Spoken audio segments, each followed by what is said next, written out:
The NBA 2K23 ratings are out. The 2K game makers evaluated the talent in the NBA and came out with their ratings, including for your Los Angeles Clippers. And we're going to be talking about why Paul George's ranking in particular is especially egregious on today's Locked On Clippers. You are Locked On Clippers, your daily Los Angeles Clippers podcast, part of the Locked On Podcast Network, your team every day.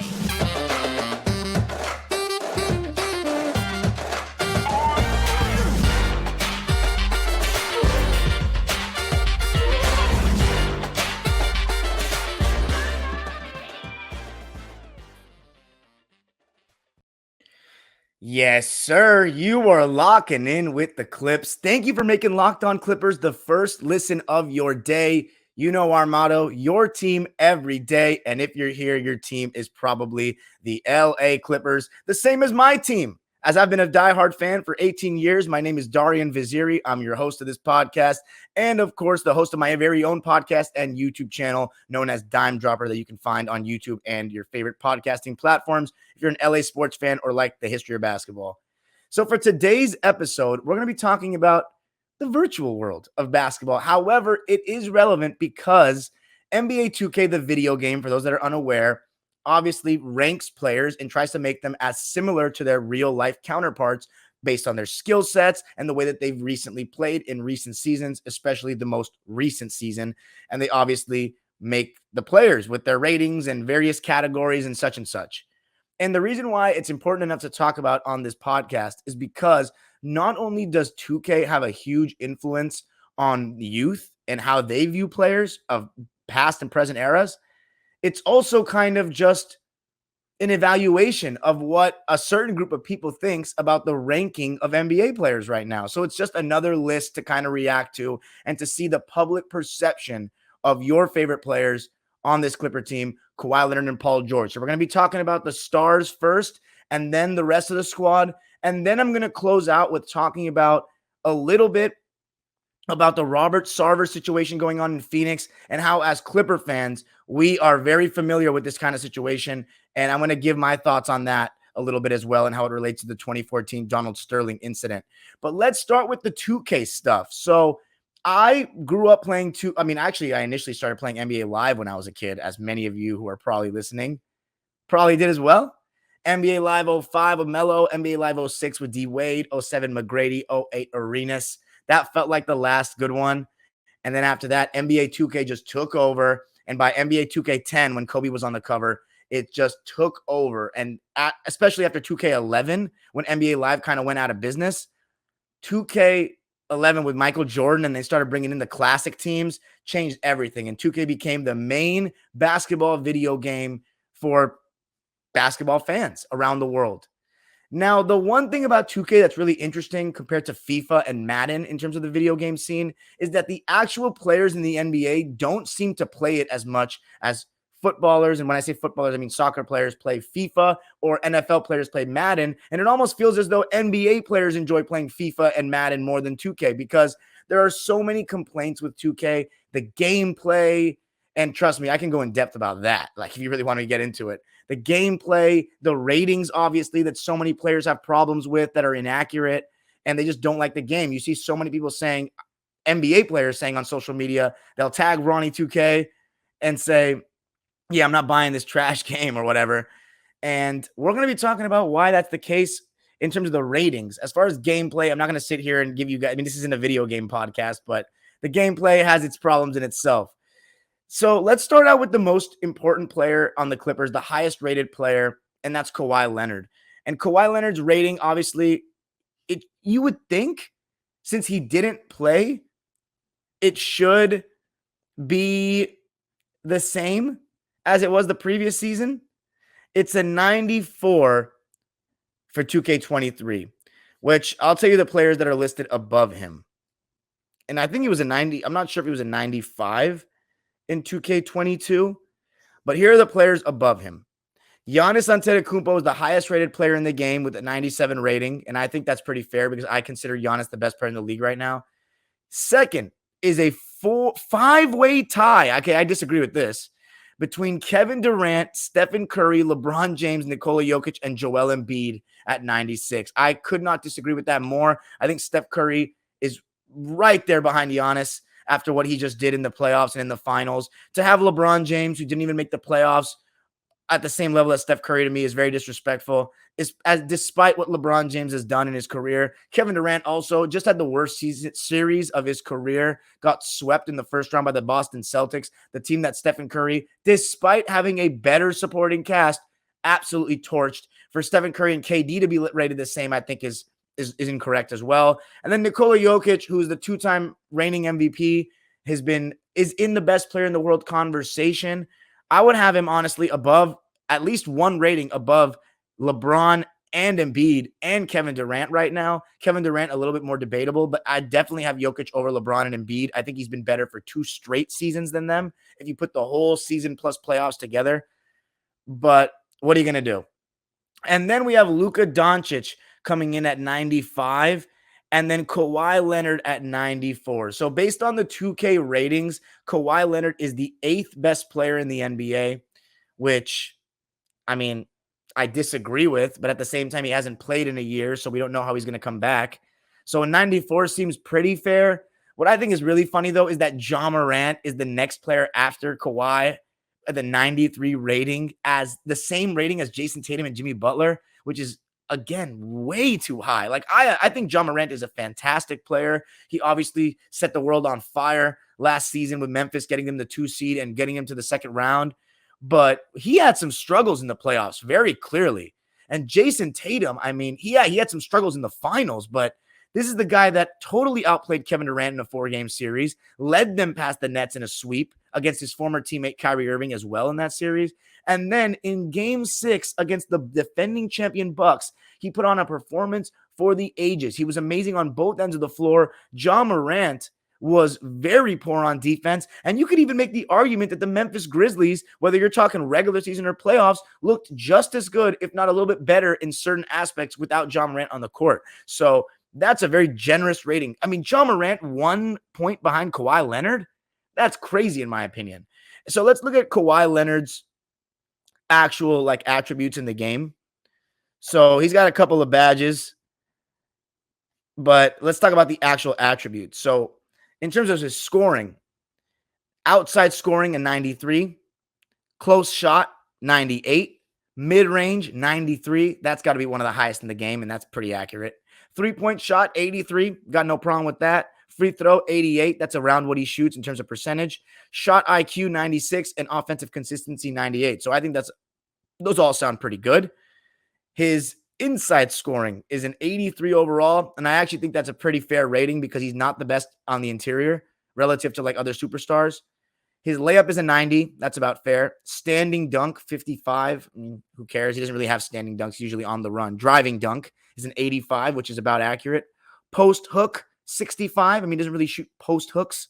He does have a little bit of a jump hook, though, sometimes in his arsenal with one hand. So honestly, I don't know if that's a jump hook or a real hook, like a Kareem sky hook type thing. So no comment on that. Post fade is an 88. I think it should be a 90. He's got the best. Who's got a better post fade in the NBA right now than Kawhi?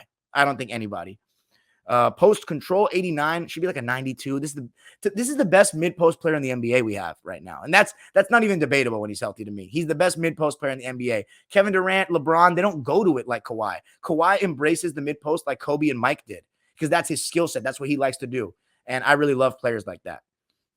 Post control 89. Again, I think it should be in the high 90s or low 90s, I should say. And then draw fouls at 90. That's about fair. And his hands are 98, which that's pretty accurate if you know Kawhi Leonard's hands. And then defending in 88 overall, I think it should be a 90. His interior defense is rated a 79. I think it should be like 83 because I think Kawhi is actually really good around the rim on defense in terms of rotations and being a rim protector. As far as a rim protector for a wing player, like the same way LeBron is a rim protector at times, not like a Ivica Zubac or a proper 7-footer Clint Capella, Gobert type of rim protector. But I think that his interior defense should be like an 83. Perimeter defense is a 97, so that's really good. I'd honestly lower it a little bit to 95 just because Kawhi doesn't always guard the best players and the best guards anymore, but his ability is still pretty much there. Steal 85, that's about accurate. Block 51, I think that's very low. I think he should be in the 60s for blocks because Kawhi, he does get blocks one-on-one. And then lateral quickness and help defense IQ and pass perception are all 97s, and his defensive consistency is a 98. So I'll take that. Playmaking is an 80. His passing accuracy is a 79. His ball handle is an 86. I think passing accuracy could be like an 82, personally. Speed with the ball, 83. That's about fair. He's not the fastest with the ball. Pass IQ, 78. Honestly, that's fair. Maybe it could be an 80. And pass vision, I don't know what the difference between pass vision and pass IQ is. Or I don't know what the difference between pass IQ and pass vision are, but whatever. And then honestly, the most interesting one, rebounding, he was only a 55. Boardman gets paid. What's going on here? He should be at least a 70 in that category. 55? This guy gets like, when we go small, Kawhi gets like 9-10 rebounds in games. And then the physical stuff. His athleticism overall is an 84 in the game, which I don't have a problem with. Acceleration, 84. But his strength is a 79. I have a huge issue with that. And speed and acceleration are both 84s. How the hell is Kawhi faster than he is strong? That's not true anymore. Kawhi's strength should be an 85, and his speed should be like a 79. That's crazy. Have you seen the way this guy looks? The Clippers posted a picture yesterday. You're gonna be listening to this when it's yesterday, but he was of his thighs. And I'm not trying to sound weird, but Jesus, man, this dude is just gigantic. Like, every single year he comes back, he looks stronger, bigger. His stamina is a 94. Honestly, that's too high. I think he should be like an 88. He gets gassed in the games. And he also load manages for a reason. His knees is just, his quad thing, his condition, his tendinopathy is just, it prevents him sometimes from being fresh at the end of games. We've seen that before, Clipper fans. I've talked about it on occasions on this podcast. And if you follow me from Dime Dropper, in the 2021 season, there were times where he was looking fatigued. And at the end of games, he was kind of, short on all his shots. And as I've mentioned before, when Kawhi misses, it's almost always short. But coming up, we're going to be talking about the biggest problem with the 2K ratings I had. And that is the insanely ridiculous rating of Paul George. And we'll briefly talk about the rest of the squad as well. But, oh man, you're going to want to hear this. The Los Angeles Rams are minus 470 this weekend against the Atlanta Falcons, trying to bounce back from their opening week loss to the Buffalo Bills here at SoFi Stadium in Los Angeles. They're also minus 10 in the spread. Make sure to place your bets for the game for your Rams if you're a Rams fan, or place it against them for the Cardinals or for the Falcons if you want. But where to do that? Gotta go to BetOnline. BetOnline.net is your number one source for all your pro and college football needs and sporting info this season. You can find all the latest football league developments, news, podcasts, and information, including this weekend's games. Week 2 of the NFL season, we're underway.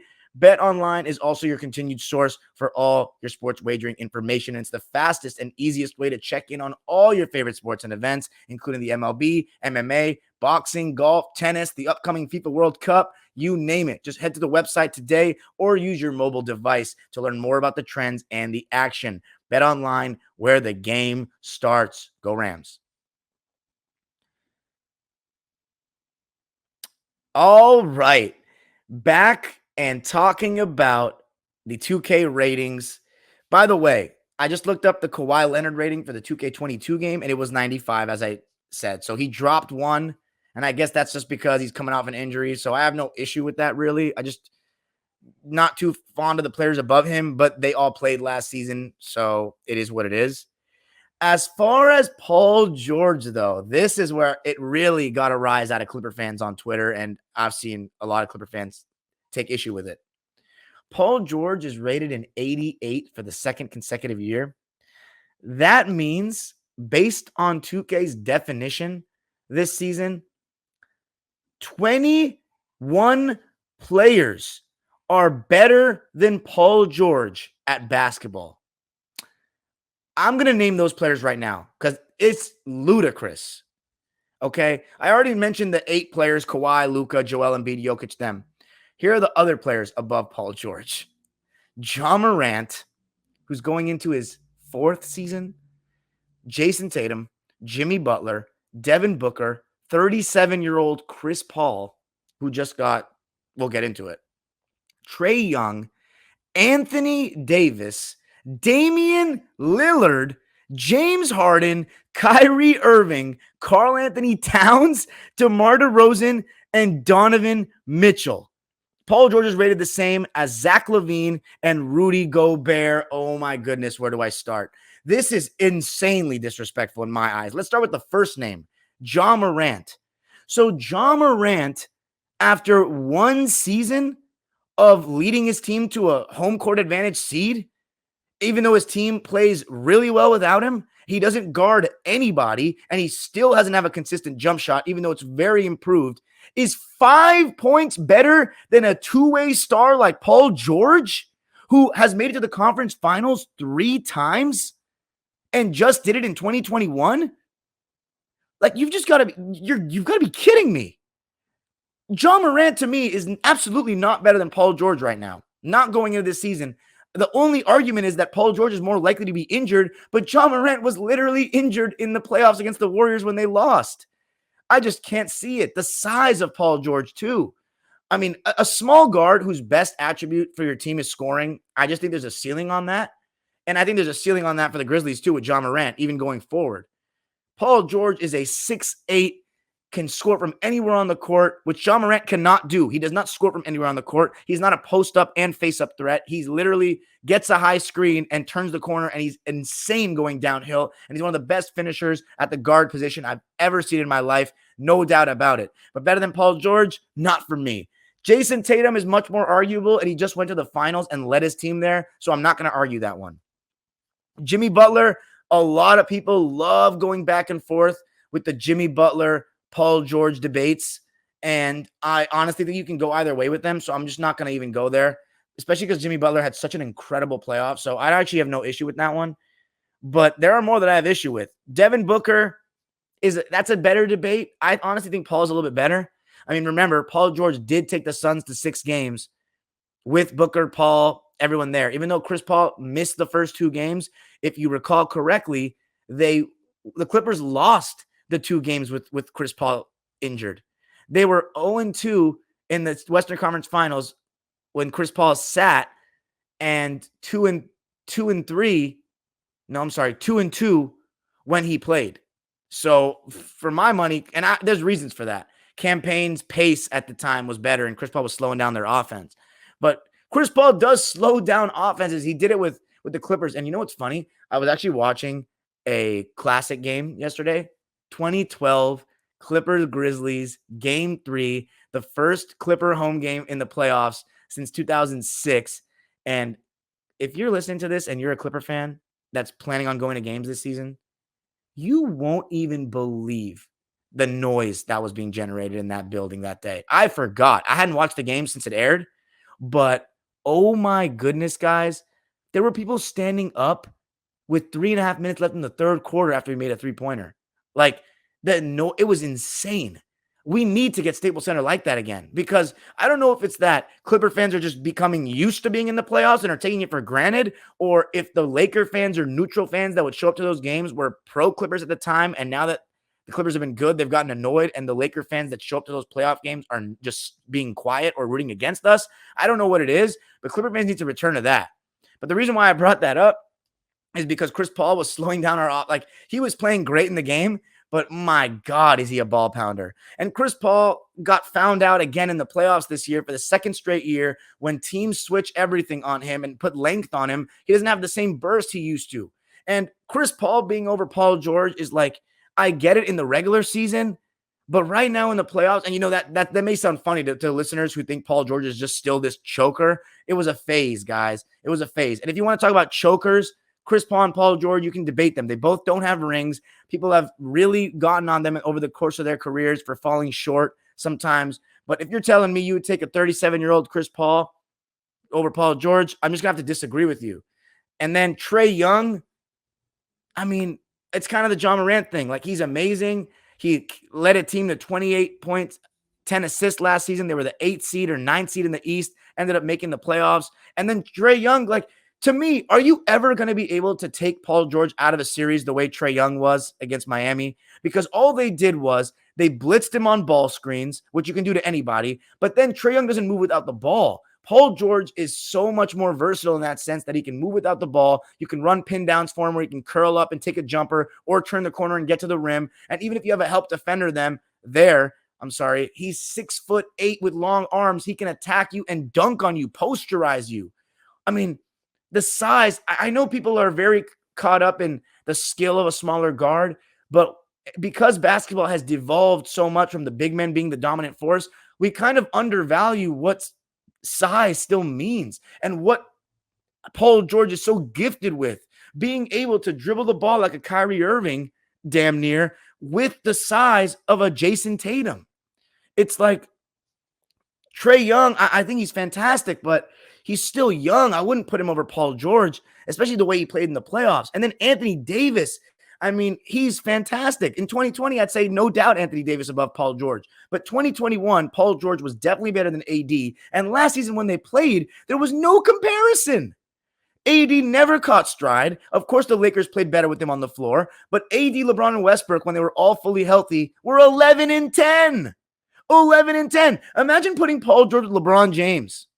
Better yet, imagine putting Paul George with Russell Westbrook. Now, it's not the same Russell Westbrook, but when you put those two together, there were 48 wins, and Paul George was on MVP conversations when they were together. So, and you know why that is? It's like Paul George's ability, again, to play without the ball. So Anthony Davis being over Paul George to me right now is ridiculous. Damian Lillard and James Harden and Kyrie Irving, and oh my God, like I can go on all day about this. Damian Lillard doesn't play any defense, has just gone through an abdomen injury the entire last season, is better than Paul George? After the 2021 playoffs where the Blazers lost to the Denver Nuggets without Jamal Murray in the first round because McCollum and Damian Lillard just can't play defense really? And it's the same thing with Dame, as I say with Trae Young.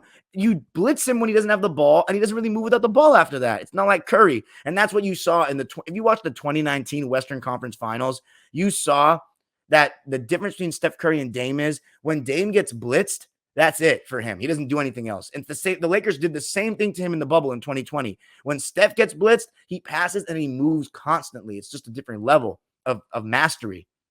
And I really like Damian Lillard too. A lot of Clipper fans don't like him, but I really like him.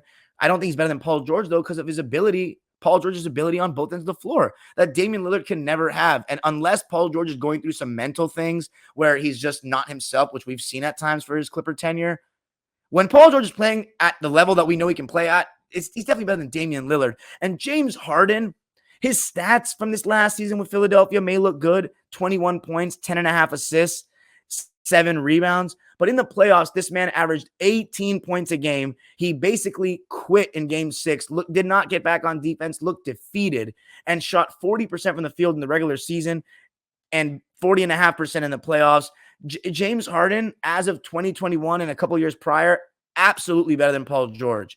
At this current moment, no chance for me because it's the same thing with Harden. He moves without the ball even less than all those players I just named, and he plays such pick and choose defense. He's so lazy at times. He is not better than Paul George right now. I don't think anybody, I mean, there's people probably, his fans, that would say he's still better than Paul George, but not for me. And then Kyrie Irving, it's the same thing. If he's not making shots, how else is he contributing to the game? He does not play very good defense. You saw Marcus Smart outplay him in the playoffs this year. Marcus Smart, who's never made an all-star team, outplayed him. Paul George, how can he be worse than Kyrie Irving at this moment in time? That's ludicrous to me. Karl Anthony Towns has never been better than Paul George and will never be better than him in his life. Okay, that's a little harsh. If Paul George gets old and starts slowing down, maybe. But Karl Anthony Towns, if you put Karl Anthony Towns on that Minnesota, or Paul George on that Minnesota team, you can put Naz Reid at center. I think they would have beaten the Grizzlies the way John Morant was playing in that series and the way they contained him. And then DeMar DeRozan over Paul George, like, please. Like, if you want to talk about guys that underachieve in the playoffs, look no further than DeMar, who I really like. He's from LA.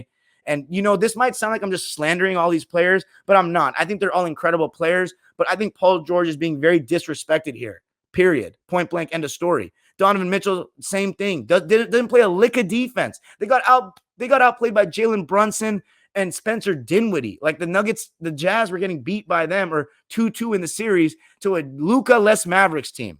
Now, Clipper fans, you listening, imagine if the Clippers played against the Mavericks without Luka Doncic in any playoff game. Oh my goodness. Don't even want to we could joke about it all day. But honestly, do I even need to get into the other guys? I don't even think it's relevant. I have said enough about Paul George and Kawhi, but coming up, I'm going to be briefly talking about the situation in Phoenix and how it relates to something Clipper fans have experienced before. All right. To close out the show, I'm going to be talking about something a little bit more serious.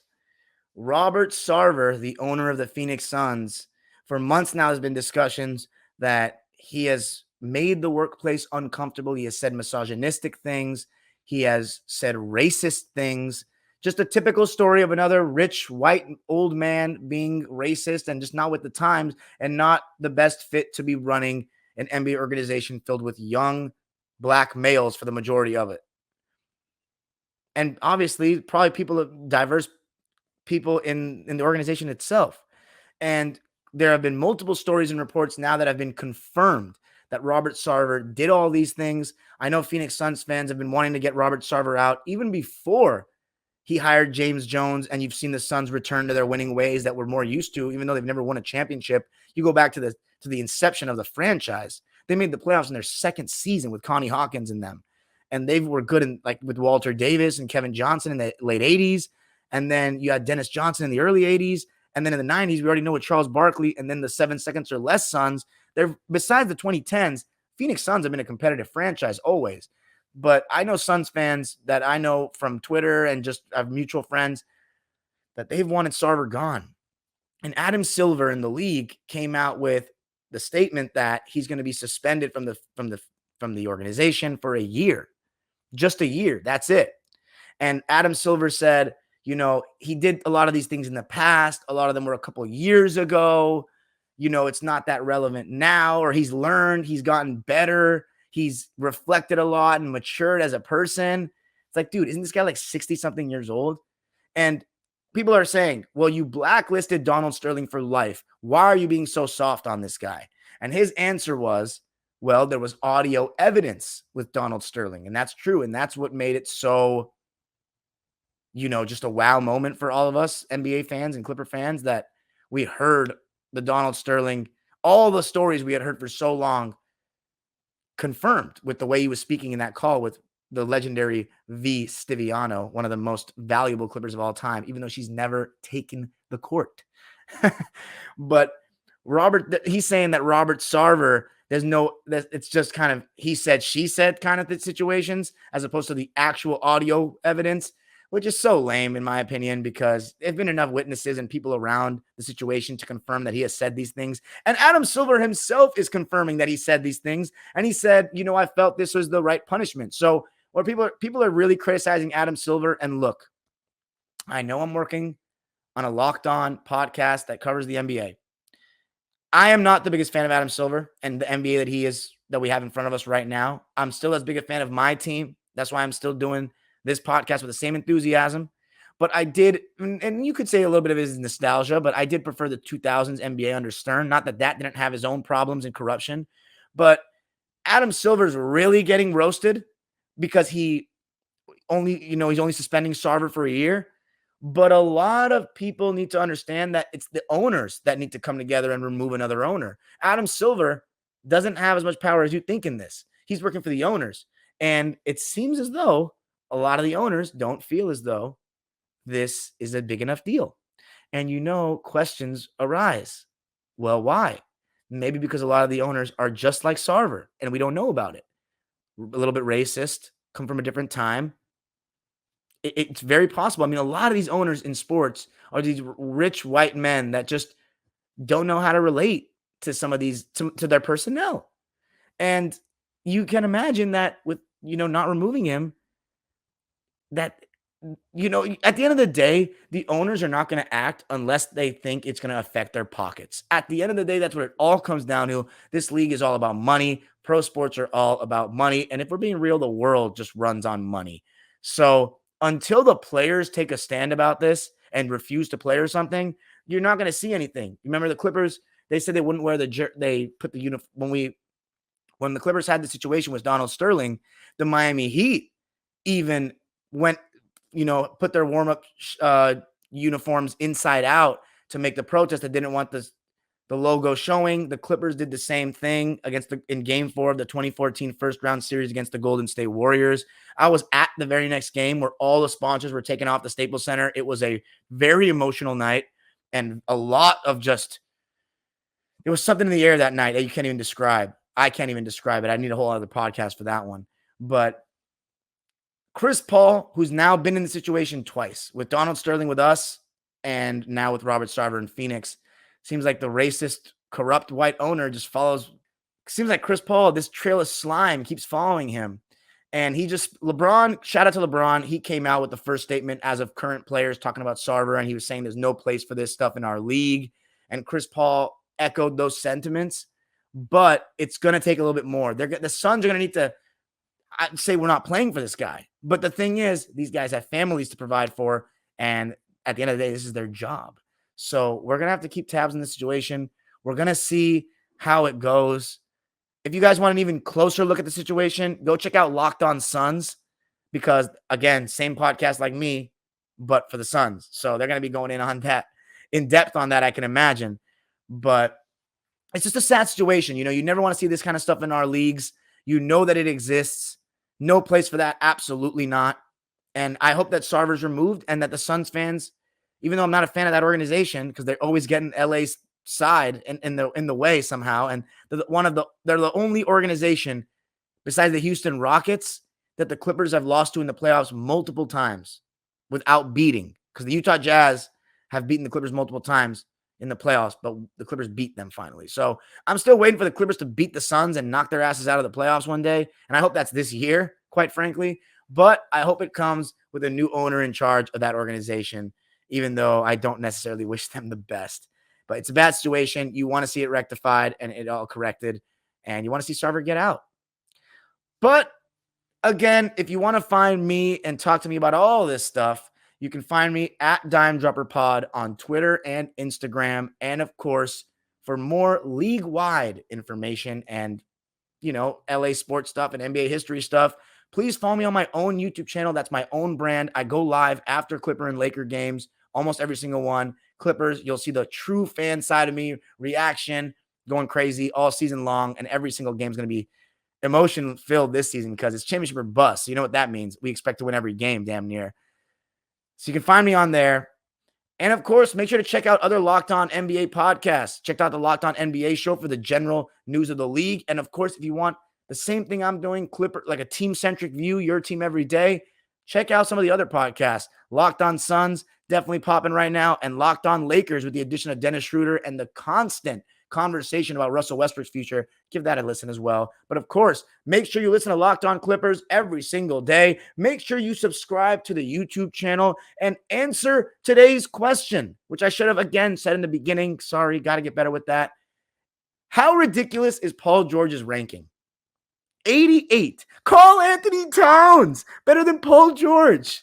I can't take it. I can't believe it. Oh man. But as always, you know the phrase, go Clippers and have a good day.